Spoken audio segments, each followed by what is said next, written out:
Thaewon Neil Moss was a 20-year-old British college student who was studying chemistry at Oxford University. He was a young man filled with ambition, intelligence, and an absolute love for adventure.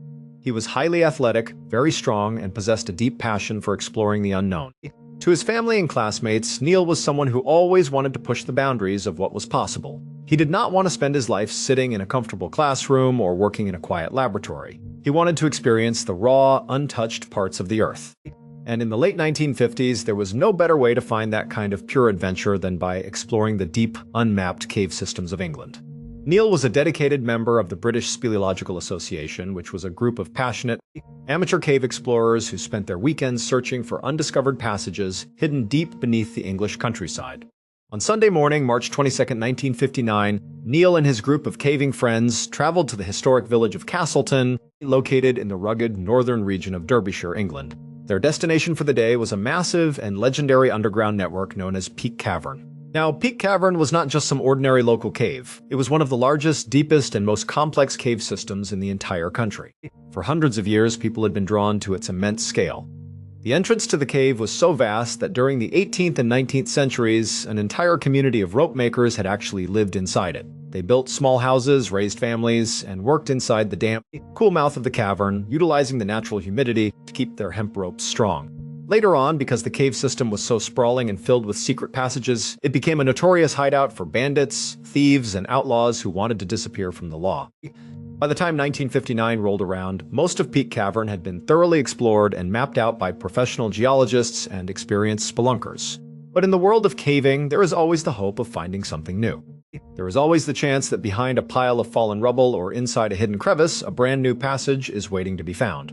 And that is exactly what Neil and his friends believed they had stumbled upon. About 2 weeks prior to this trip, they had been exploring a deep, remote section of Peak Cavern located about 1,000 feet below the surface of the Earth. In a dark corner of a known chamber, they noticed a tiny, horizontal slit in the solid limestone wall.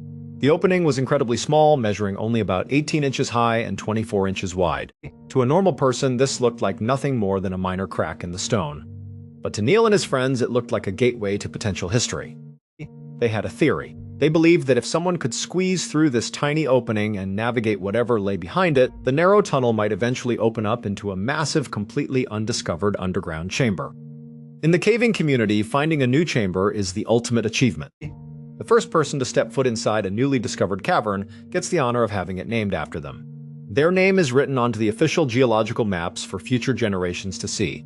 Neil and his friends desperately wanted to find this hidden chamber, but they also knew that entering an unexplored, extremely tight vertical shaft was incredibly dangerous. The main problem was that they had absolutely no idea what was on the other side. There could be a sudden, sheer drop-off into a bottomless pit. There could be pockets of toxic gas or areas with absolutely no oxygen. There could be rushing underground streams that could trap and drown an explorer in seconds. Or the tunnel could simply get tighter and tighter until the explorer became completely wedged, unable to move forward or backward. Because of these extreme risks, the group had spent the last 2 weeks carefully planning their approach and mentally preparing themselves.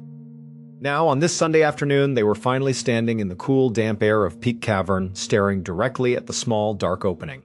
The excitement in the air was palpable, but so was a deep sense of apprehension. Nobody was in a rush to be the first person to crawl into the pitch-black void. They stood around the opening, shining their flashlights into the narrow gap, talking through the logistics of the descent. Eventually, they needed a volunteer to be the guinea pig. They needed someone to go down first, assess the path, and report back. And that was when Neil Moss courageously stepped forward. He volunteered to go. In many ways, Neil was the perfect candidate for the job. He was young, highly athletic, and had incredible physical endurance. Most importantly, he was very thin, which meant he had the best chance of squeezing through the tightest spots. But Neil had one major disadvantage. He was over 6 feet tall. In the caving world, being tall is actually a major liability. The best cave explorers are typically short and compact because it allows them to bend, twist, and contort their bodies in highly confined spaces. A tall person has a much harder time maneuvering around tight corners and vertical bends, but Neil was highly confident in his abilities. He believed his physical strength and flexibility would make up for his height, and he was eager to make a historic discovery. To prepare for the descent, the group had brought a 75-foot-long wire ladder. This was a highly specialized piece of equipment made of strong, flexible steel wire with metal rungs. They took the ladder and anchored one end of it securely to a heavy, solid rock formation right next to the opening of the hole. Then, they unrolled the rest of the ladder and dropped it down into the dark opening. The ladder fell down the first section of the shaft, which was a vertical drop of about 12 feet. At the 12-foot mark, the shaft made a sharp turn and disappeared from view. This meant that the first 12 feet was the only part of the journey they could actually see from the surface. Everything beyond that turn was completely unknown. Neil stood at the edge of the hole. He took a deep, steadying breath and checked his gear. He was wearing heavy clothing to protect his skin from the sharp limestone walls, and he had a sturdy helmet with a headlamp mounted on the front. He looked at his friends, gave them a confident nod, and then carefully swung his legs over the edge of the opening. He found the first metal rung of the wire ladder with his feet and began his descent down into the darkness. As Neil slowly climbed down, the cold walls of the vertical shaft immediately began to press in on him. By the time he was halfway down the first 12 feet, the limestone walls were pressing directly against his chest and his back. It was an incredibly tight squeeze, but Neil kept his composure. He focused on his breathing, moving down rung by rung. Finally, his feet reached the bottom of the 12-foot vertical section. He stepped off the ladder and stood on a small ledge of solid rock. From this ledge, the tunnel turned and began to slope downward at a gradual angle. Neil could see the rest of the wire ladder coiled up on the rock. His next task was to push the ladder forward into this next section of the tunnel so he could continue using it as his lifeline. Since the tunnel was too tight for him to bend over and use his hands, Neil had to use his feet. He kicked the coiled ladder, and he listened as it unrolled and slid further down into the darkness. The sound of the metal rungs clattering against the stone echoed through the shaft and then faded away into nothingness. Now, Neil had to transition from standing to crawling. He got down on his stomach and began to slide himself feet first into the sloping tunnel. This was a highly technical and physically exhausting way to move. Because the tunnel was so narrow, Neil could not crawl on his hands and knees. Instead, he had to keep his arms flat against his sides and use his toes, hips, and shoulders to shimmy himself backward inch by inch. After moving only a few feet into this new section, the space became even tighter. The ceiling of the tunnel was pressing down on his back and the floor was pressing against his chest. It was so tight that Neil could no longer turn his head to look back or look forward. His face was pressed almost directly against the cold, wet dirt of the tunnel floor. His headlamp only illuminated the small patch of rock directly beneath his chin. He was essentially moving blind, relying entirely on his sense of touch to navigate the stone tube. For most people, this would be an absolute claustrophobic nightmare. The feeling of being buried alive, 1,000 feet underground, in a stone pipe that is actively squeezing your body is enough to drive anyone to extreme panic. But Neil was different. He actually found a sense of calm in the darkness. He enjoyed the mental challenge of controlling his fear and staying focused on the precise physical movements required to progress. As Neil continued to shimmy backward, his boots eventually made contact with the rolled-up end of the wire ladder again. He realized he had reached another transition point. He used his feet to kick the ladder forward, expecting to hear it slide along the sloping floor. But instead, he heard a sudden clatter and then silence. The ladder had gone over another vertical drop. This was the moment Neil and his friends had been hoping for. A vertical drop could mean that the tunnel was about to open up into a large, hidden chamber. Neil felt a surge of excitement and adrenaline. He carefully scooched his body backward until his legs were hanging over the edge of the drop. He reached out with his feet, found the rungs of the wire ladder, and began to lower himself down. But as Neil descended, he realized that this was not a wide-open cavern. It was just another vertical shaft, and it was incredibly narrow. In fact, this new shaft was only about 18 inches in diameter. It was a perfect vertical tube of solid rock. It was so tight that Neil could not climb down normally. He could not bend his knees or use his arms to grip the ladder properly. The only way he could move downward was to twist his body side to side, essentially corkscrewing himself deeper and deeper into the narrow pipe of stone. Neil pushed himself down, inch by inch, fighting against the heavy friction of his clothes against the rock. He descended another 18 feet down this vertical tube. At this point, he was 40 feet below the entrance of the shaft. He reached down with his foot to find the next rung of the ladder, but instead, his boot hit solid rock. He shifted his weight, trying to feel around for an opening, but there was none. He was standing on a solid floor of stone and compacted clay. Neil tried to kick at the floor, thinking it might just be a pile of loose debris that he could break through.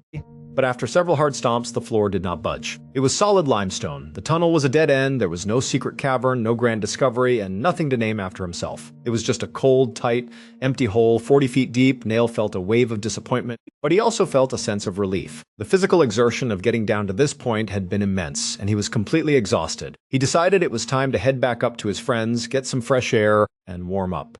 He looked up, but he could see nothing but the dark, narrow tube of rock above him. He could not hear his friends anymore.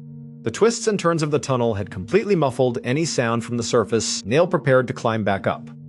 He tried to raise his arms to grab the wire ladder that was pressed against his chest, but to his horror, he realized he could not move his arms. The rock walls were pressing so tightly against his shoulders and upper arms that they were completely pinned against his sides. His hands were stuck near his hips, and he did not have enough room to bend his elbows to reach up. Neil did not panic yet. He knew that in caving, when your arms are stuck, you have to use your legs to push yourself upward until you reach a wider section where you can free your arms. He tried to bend his knees to get some leverage against the rock walls. But the vertical shaft was so tight around his legs that he could not bend them either.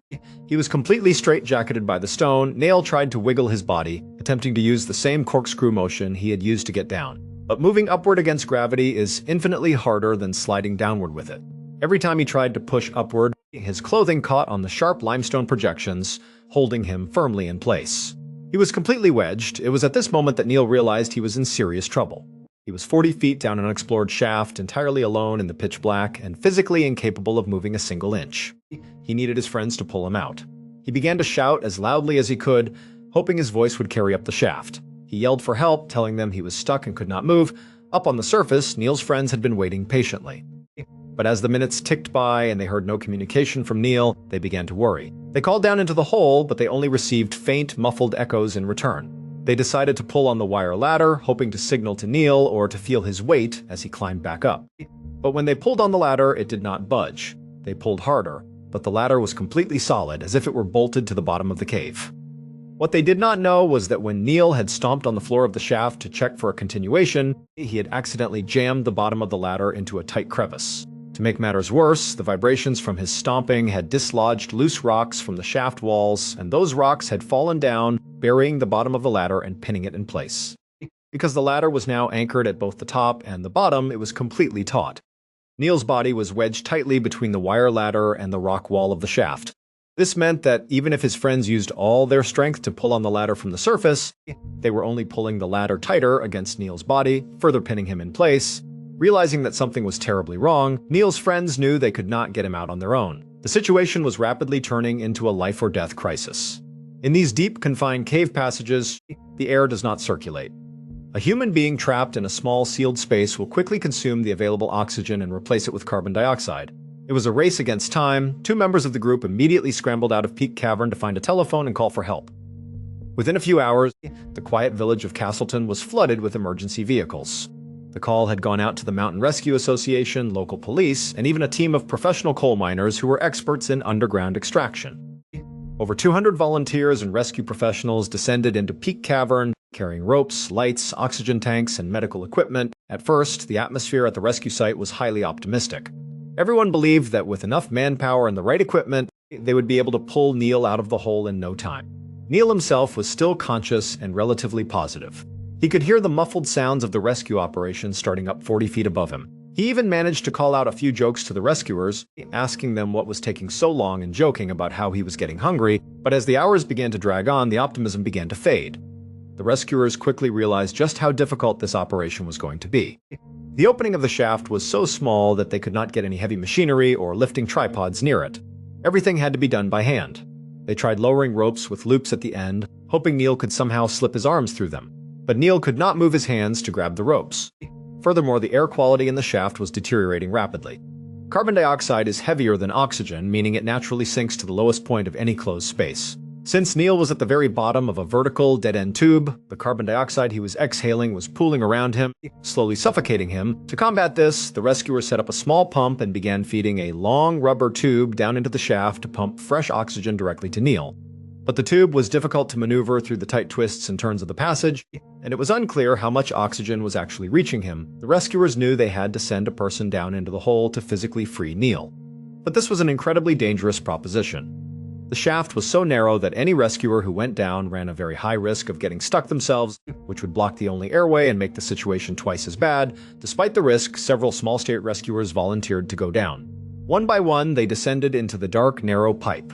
It was a terrifying, claustrophobic ordeal for everyone involved. 8 different times, highly experienced cave rescuers squeezed themselves into the shaft, and 8 times they failed. The physical conditions inside the shaft were brutal. The air was thick with carbon dioxide, making it extremely difficult for the rescuers to breathe.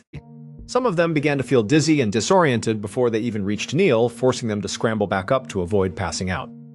Others got wedged in the tight bends of the tunnel and had to be pulled back out by their ankles. 3 of the rescuers did manage to reach Neil. They were able to reach down and touch the top of his helmet and his shoulders. But because the shaft was so tight, they could not get enough leverage to pull him upward. They tried to dig away the loose rocks that were pinning the bottom of the ladder, but they could not reach them. They were completely helpless. As Neil felt the rescue attempts failing, his positive attitude began to slip away. The lack of oxygen was taking a toll on his mind. He began to experience vivid hallucinations and periods of extreme panic. He would scream out in terror, begging the rescuers not to leave him in the dark.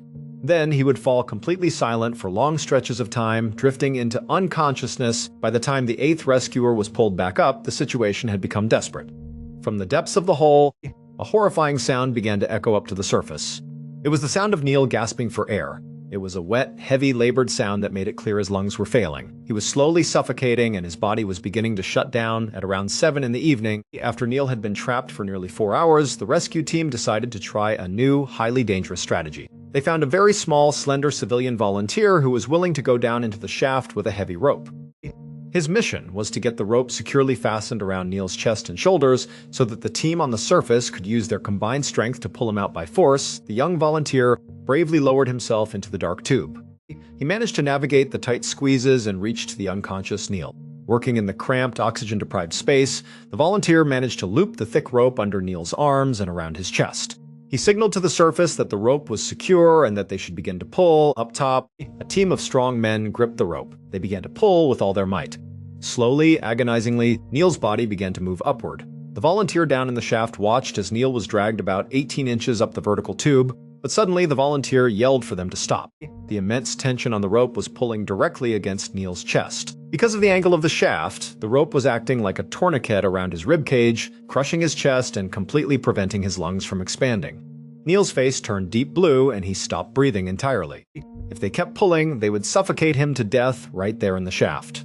The rescuers had no choice but to slacken the rope, letting Neil slide back down into his original position at the bottom of the hole. The volunteer climber returned to the surface, exhausted and deeply shaken. He explained to the rescue coordinators that Neil's body was simply too tall and too wedged to be pulled out passively. In order to survive the ascent, Neil had to be conscious and active. He had to be able to wiggle his shoulders and guide his own body through the tightest spots. But Neil was completely unresponsive. The rescue coordinators were at a complete loss. They had tried every conventional rescue method, and they had all failed. Neil was dying, and they were running out of options. It was at this point that they came up with an incredibly grim, desperate plan. They decided to send a very small female rescuer down into the shaft. Her instructions were to reach Neil and intentionally break his collarbones. The theory was that by breaking his collarbones, his shoulders would collapse inwards, significantly reducing the width of his upper body. This physical reduction might give them enough clearance to pull his limp body through the narrowest parts of the stone tube. This was a horrific plan, but it was their absolute last resort. The young woman courageously squeezed her way down into the dark, suffocating shaft. She reached Neil, who was still gasping weakly for breath. She tried to position her hands and apply enough force to break his collarbones, but the space was simply too confined. She could not get the necessary leverage or angle to perform the task. Gasping for air herself and on the verge of passing out from the carbon dioxide, she was forced to abandon the attempt and climb back to the surface. While these desperate attempts were taking place underground, a call had been placed to Neil's father, Eric Moss. He was told that his son had been involved in a serious caving accident and that he needed to come to Peak Cavern immediately. When Eric arrived at the cave site, he was shocked by what he saw. He had expected to see a small group of friends and maybe a local ambulance. Instead, the area was teeming with hundreds of police officers, rescue workers, miners, and spectators. The air was filled with the sound of running engines, shouting men, and the constant hum of generators pumping air into the cave. Eric was led deep into Peak Cavern, where the rescue headquarters had been set up near the opening of the shaft. He stood in the damp, cold shadows of the massive cave, watching the mud-splattered rescuers emerge from the hole, exhausted, defeated, and unable to look him in the eye. He listened to the frantic discussions of the engineers and medical professionals who were trying to figure out another way to save his son. As the night wore on, the weather outside took a turn for the worse. A heavy rain began to fall over the hills of Derbyshire. In Peak Cavern, this was a terrifying development. The cave system was highly active, meaning that rainwater from the surface quickly drained into the underground tunnels, causing sudden and severe flooding. Before long, water began to drip and pour from the ceiling of the cavern. It started to run down the walls of the shaft where Neil was trapped. The water level in the lower parts of the cave was rising rapidly, and the air in the shaft was becoming even colder and more damp. The rescue coordinators realized that they were facing a catastrophic situation.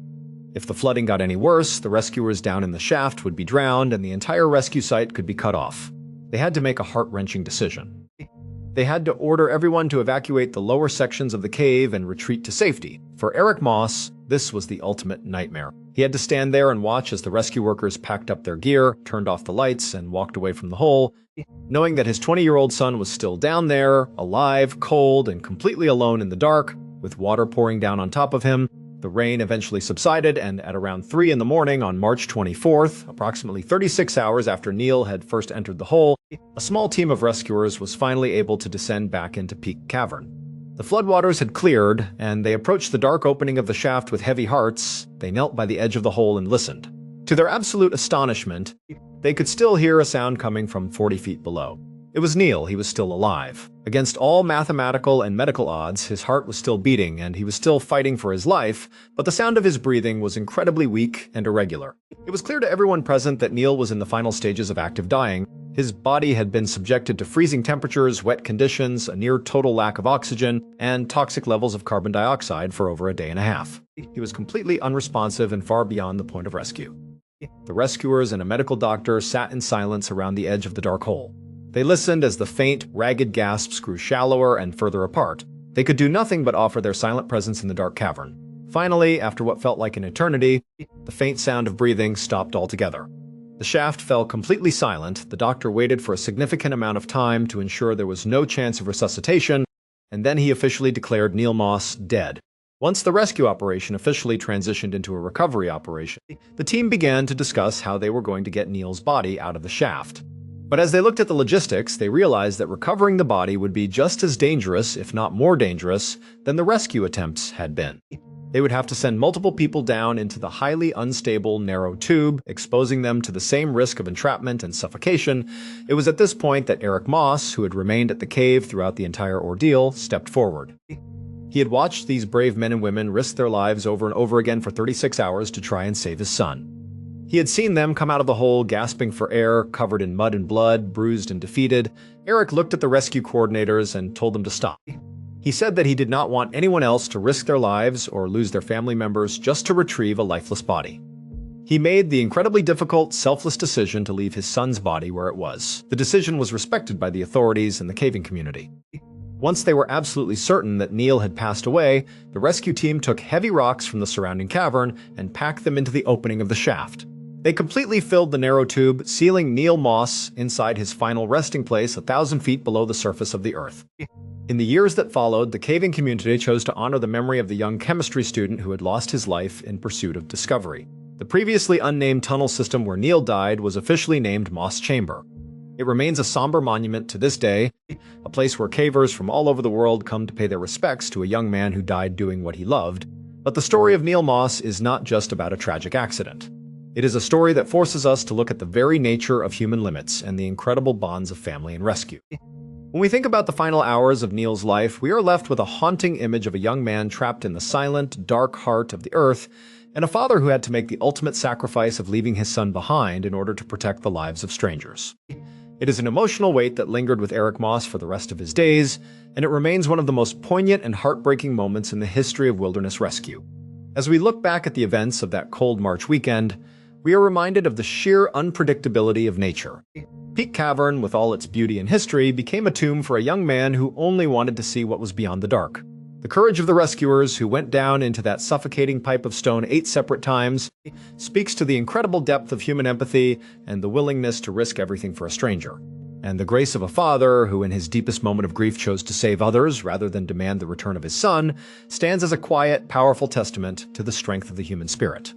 To this day, cavers who navigate the dark passages of Peak Cavern will stop at the sealed entrance of Moss Chamber. They stand in the damp silence, shining their headlamps at the rocky seal, and they remember Neil. They think about his passion, his bravery, and the tragic mistake that locked him in place. And they think about the heavy price of exploration, a price that is sometimes paid in the deepest, darkest corners of the world, where the earth refuses to let go of what it has taken. Short, what if I told you a man got trapped just 40 feet underground and nobody could save him?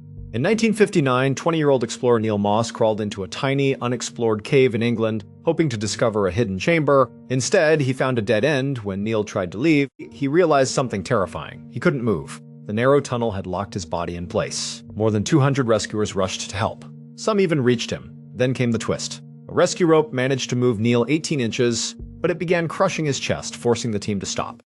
After 36 hours trapped in darkness, Neil took his final breath underground, and what happened to his body afterward is even more shocking. Watch the full story on our channel.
One afternoon in the spring of 1990, a young mother tidied up her family's living room in Pingyang Township. This was a small, quiet, rural community made up of several quiet villages in southern China. The day was very peaceful, and the mother was almost done with her daily chores. She had spent the morning sweeping the stone floors, dusting the simple wooden furniture, and washing clothes by hand in a large basin. She was looking forward to a quiet afternoon, but just as she was putting away her cleaning cloths, she heard her 3-year-old twin daughters start to cry. This really caught her off guard. Even though these kids were only 3 years old and 3-year-olds are known to cry a lot, her daughters basically never cried. They were like silent all the time. The girls' names were Shai and Xiongwu. Since the day they were born, they had been incredibly easy babies. They never fussed, they never threw tantrums, and they basically just wanted to sleep or lay around quietly. It was like they were living in their own quiet world. At first, the mother felt very lucky to have such calm, peaceful babies. But as the girls got older, their silence became more and more concerning to the family. They were 3 years old now, and they had not even said their very first words yet. They did not even make normal baby babbling noises. They just spent most of their days laying in their cribs, staring at the ceiling, or sleeping for hours on end. The mother had started to worry that something might be deeply wrong with them, but in this rural area, specialized medical care was far away and very expensive. So she had just been hoping they would eventually grow out of it and start behaving like normal children. So when the mother suddenly heard these girls crying hysterically from their nursery, she rushed down the hallway. She wanted to see what was going on. On one hand, she wanted to make sure her kids were physically okay. On the other hand, she was incredibly curious. This was so uncharacteristic for them. They had never made this much noise in their entire lives. The mother burst into the nursery and saw her girls in their crib. They were sobbing hysterically, totally upset, and clinging to one another. The mother rushed over and scooped them up in her arms. She asked them what was going on, and she tried to comfort them, asking if they were okay or if they had a bad dream. But of course, the girls did not say anything back to her. They did not speak. They just continued to cry and sob against her shoulder. The mother carefully assessed her kids. She looked at their arms, their legs, and their faces. She could not see any physical injuries. They did not seem sick, and they did not have a fever. They were just deeply, deeply upset about something, but the mother had absolutely no idea what it could be. So she just stood there in the quiet nursery, rocking them back and forth, and whispering gentle words to comfort them. Eventually, the girls began to calm down. Their breathing slowed, their tears dried up, and they drifted back into their usual deep sleep. The mother gently placed them back into their crib, pulled the blanket over them, and walked out of the room, feeling very confused by the whole situation. A couple of days later, the twin girls were right back to their normal routine. They were totally silent, and they spent most of the day sleeping in their nursery. The mother went about her usual housework, trying to keep herself busy. At some point, she walked down the hallway past the girls' closed bedroom door. She had not heard a single peep from them all day. They had been sleeping quietly for hours. But as the mother walked past the door, she suddenly came to an abrupt stop. She stood frozen in the middle of the hallway. She listened closely because she could distinctly hear her girls making noise inside their room. But the noise they were making did not make any sense to her. Her daughters were not crying, they were not fussing, and they were not whining. They were talking at first. The mother wanted to rush right into the room. She wanted to experience this firsthand, to witness this amazing landmark moment of her daughters speaking their very first words. But then she stopped herself. She worried that if she suddenly burst through the door, she might startle them, and they would immediately go silent again. She did not want to ruin the moment. So, instead of opening the door, she stepped closer, pressed her ear flat against the wooden door, and just listened. As she listened, she really could not believe what she was hearing. These girls were not just babbling random baby words. They were not pointing at things and saying simple names. These girls were having a full-blown, mature, adult-level conversation with each other. They were speaking in complete, complex sentences, throwing words back and forth like two grown adults would. The mother stood there, her heart pounding in her chest. These were the same girls who had never said a single word in their 3 years of life. How was this even possible? But the more the mother listened to her daughters, the more unsettled she became. It was not just the fact that her toddlers were suddenly speaking like adults. It was the actual content of the discussion they were having. It made absolutely no sense. Her 3-year-old daughters were talking in deep detail about people, places, and events from a totally different village. It was a village that the mother knew her daughters had never been to in their entire lives. They had never even heard of it, and they certainly did not know anybody who lived there. The girls were talking about specific families, specific names, houses, and very personal stories.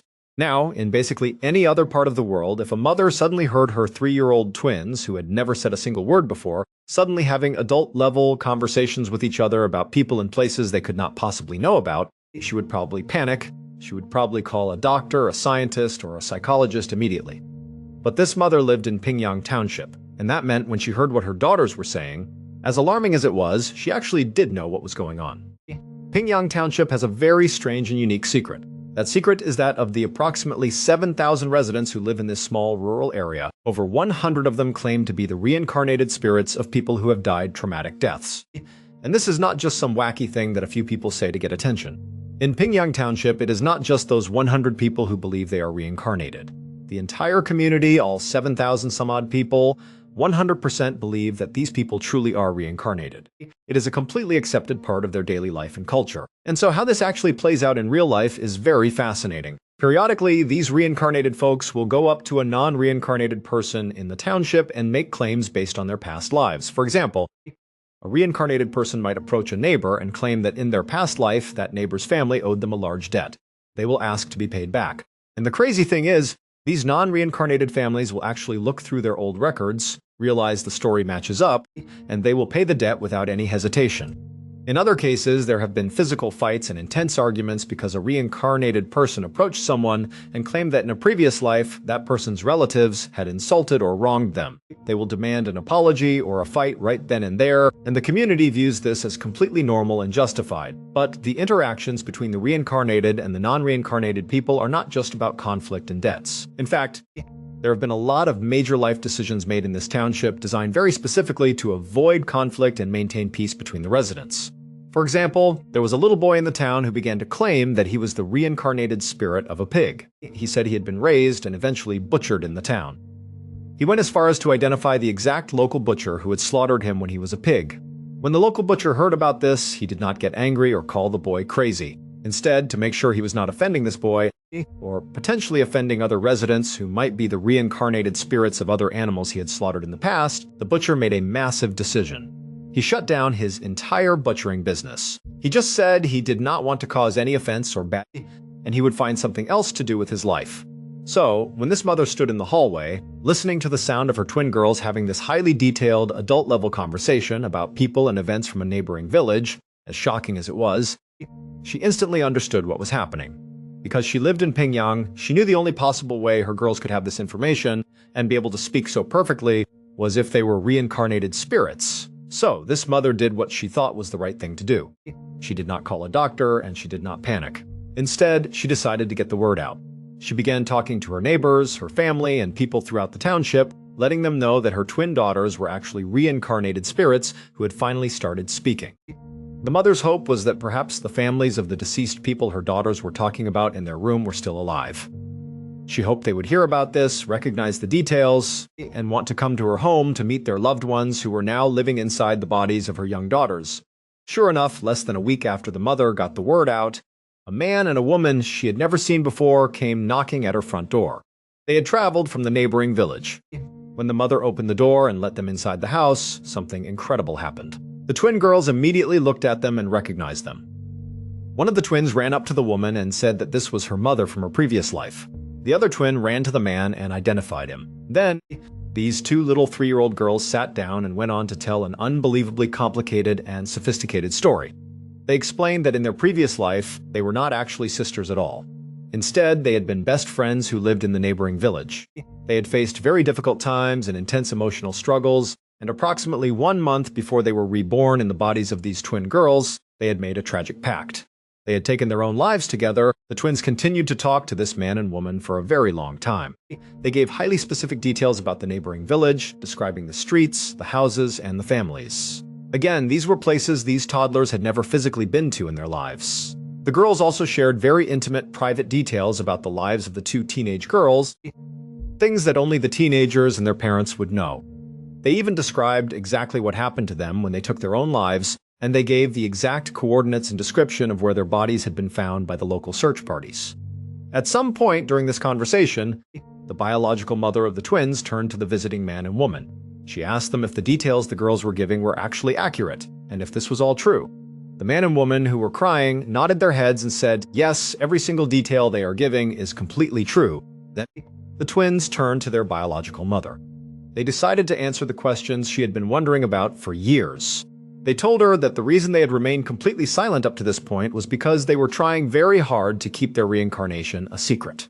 They were afraid of what might happen if people found out. They also explained that the reason they wanted to sleep all the time was because when they slept, they would dream about their previous lives, which they claim to miss deeply to this day. No one has ever been able to offer a better, more logical explanation for how these two toddler girls had such highly accurate, private, and detailed information about deceased teenagers they had never met and places they had never been to. Basically, the only explanation that works for the people of Pingyang Township is that they must actually be the reincarnated spirits of those teenage girls. To this day, Pingyang Township remains a major hotspot of alleged reincarnations, and nobody really knows why it happens there. Now, we are going to move on to our next story. This next story is going to sound incredibly far-fetched once it gets going, but you have to stick with it. Because by the end of this story, there is an absolutely crazy plot twist. This is truly one of the best historical mysteries we have found in a long time, so definitely stick around until the very end. On a warm spring afternoon in 1883, a young woman named Sarah tidied up her farmhouse in a tiny, isolated settlement called Eagle Creek, which was located in the rugged territory of Arizona.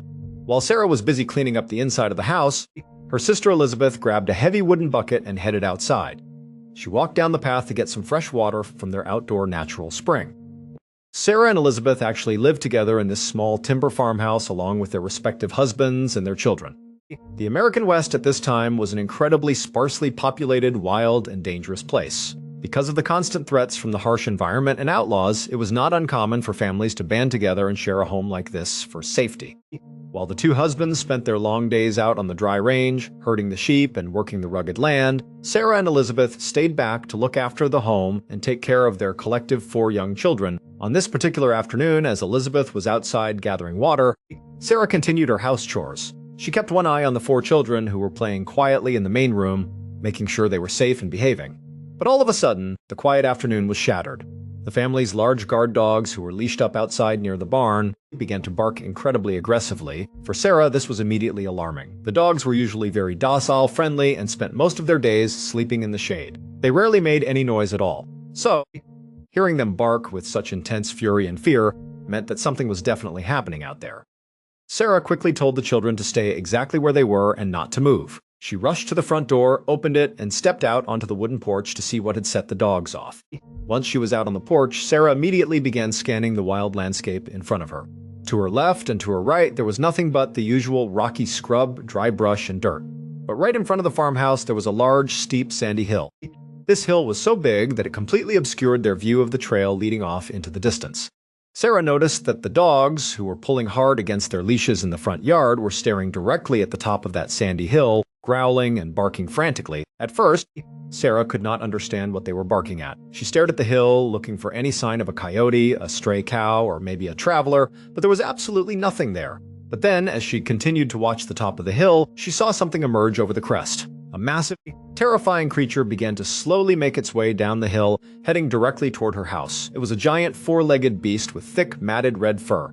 Its back was strange and completely twisted up. But what made Sarah's heart stop was what was sitting on the back of this creature. There was a man riding it, but this was not a normal-looking man. As the creature got closer, Sarah could see his face.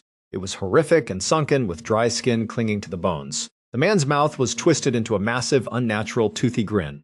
And as she stared at his face in total shock and disbelief, she realized that he had no eyes.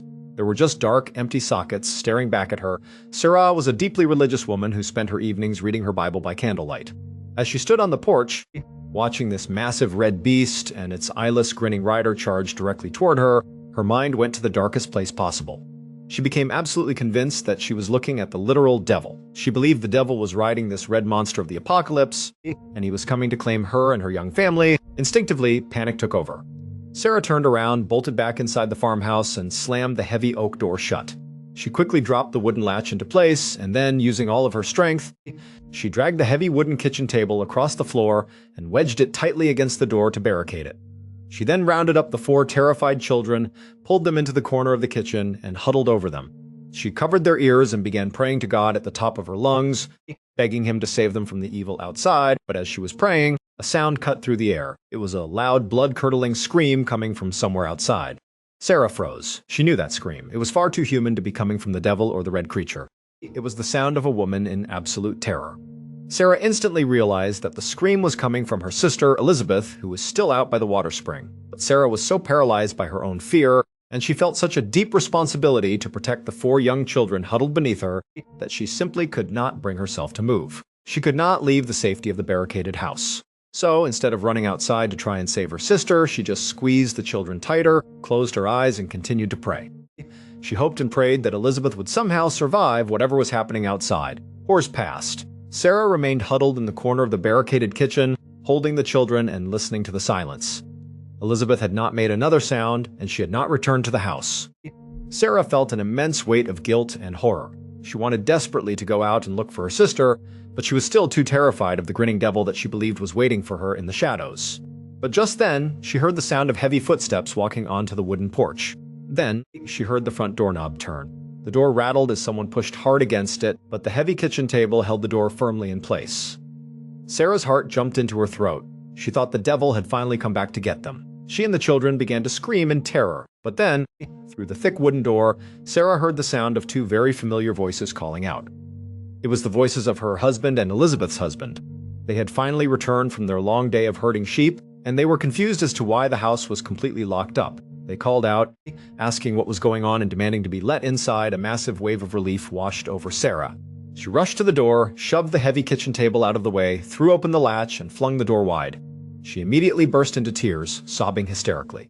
She began babbling about the red beast, the grinning devil with no eyes, and the horrible screams she had heard hours ago. She told them that Elizabeth had gone to the spring to get water and had never returned. The two husbands were instantly incredibly concerned. They had no idea what to make of Sarah's wild story about the devil, but they knew that Elizabeth was missing, and that was a very real danger. The men did not hesitate. They grabbed their rifles, lit their lanterns, and headed out into the growing darkness toward the outdoor spring to find Elizabeth. The two men made their way down the dirt path, their lanterns casting long, dancing shadows across the rocks. At first, they walked quickly, calling out Elizabeth's name into the quiet night. But when they got no response, their worry turned into panic, and they broke into a full run.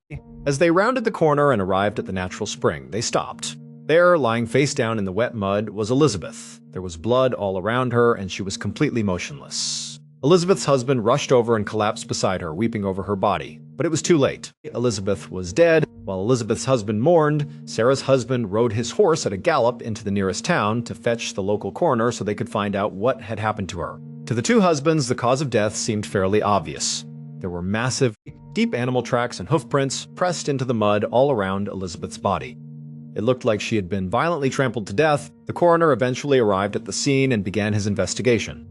He looked at Elizabeth's body and agreed that her injuries were consistent with being trampled by a massive animal. However, when he got down on his hands and knees to examine the hoofprints in the mud, he ran into a major problem. These prints were absolutely massive. They were far too large and the wrong shape to be the prints of a horse, a mule, or an ox.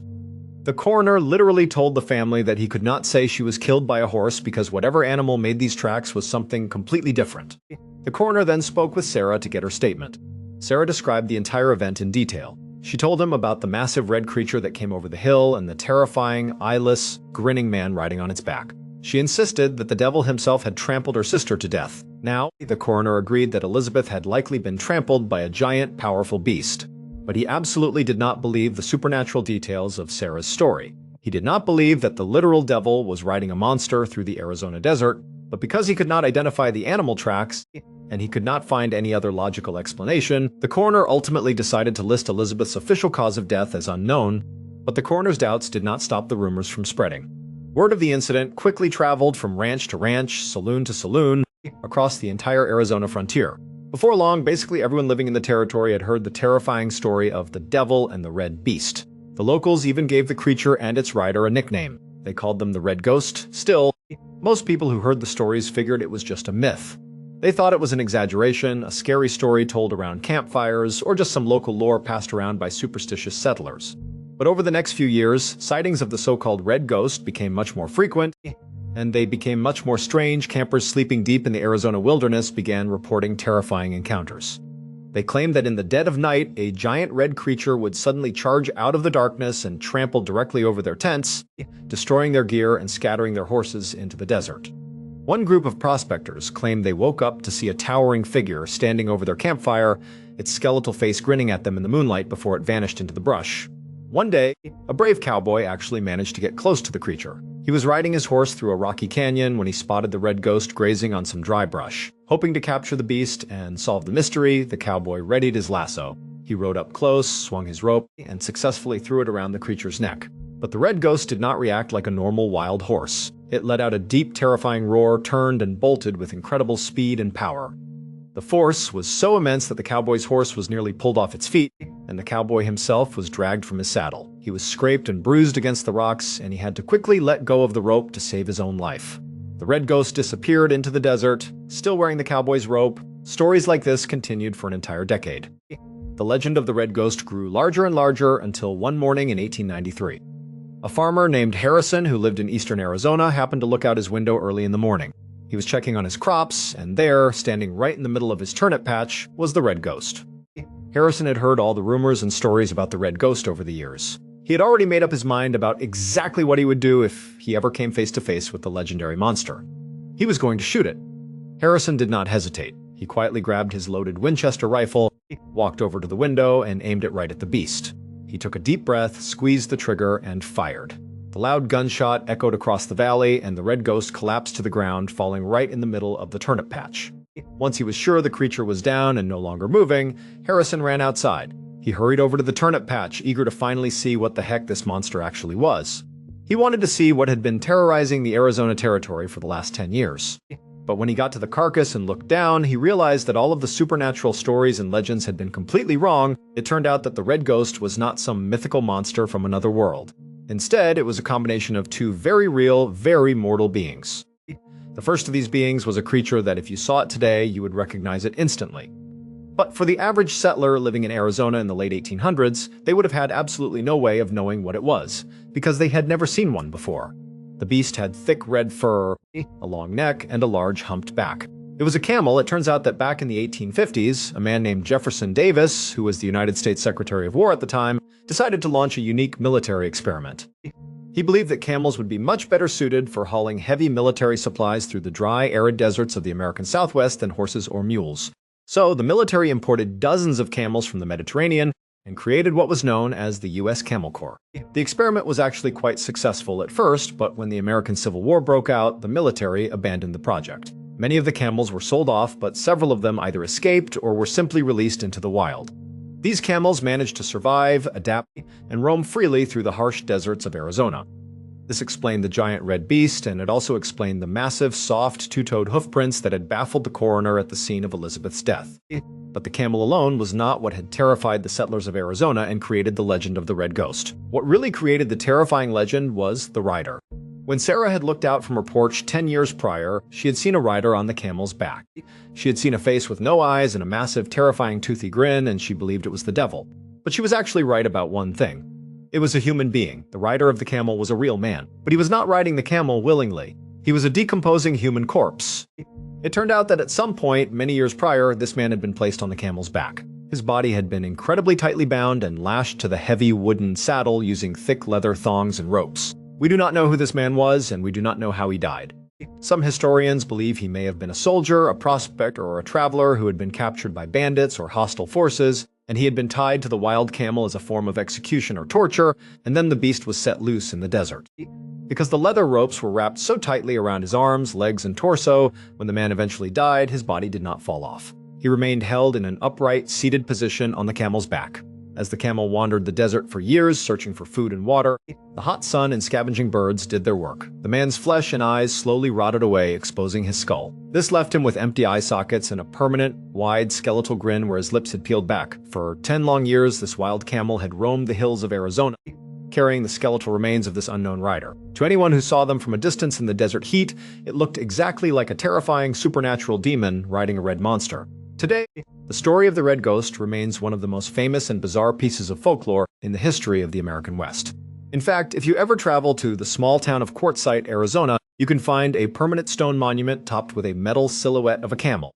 It was built to honor the strange history of the U.S. Camel Corps and to remember the legend of the red ghost that once haunted the desert. Thank you so much for watching. Let me know what you thought of today's episode in the comments. And remember, we have a whole playlist of true crime episodes ready for you to binge right now. Until next time, see ya. Sure to imagine looking out your window and seeing the literal devil charging toward your house, riding a giant red monster with an eyeless, grinning skeletal face. In 1883, a terrified Arizona settler named Sarah watched this horrific beast sprint down a hill. Moments later, her sister was found violently trampled to death in the mud. For a decade, campers and cowboys reported encounters with this same red ghost, claiming a demonic, grinning figure was hunting humans in the desert night. In 1893, a farmer finally shot the monster down. When he approached the carcass, the supernatural legend completely shattered. The monster was actually a stray camel from a failed US military experiment. But the rider? It was a real human corpse, tightly lashed to the saddle, rotting under the desert sun. Who was this dead rider? Check the link in the comments.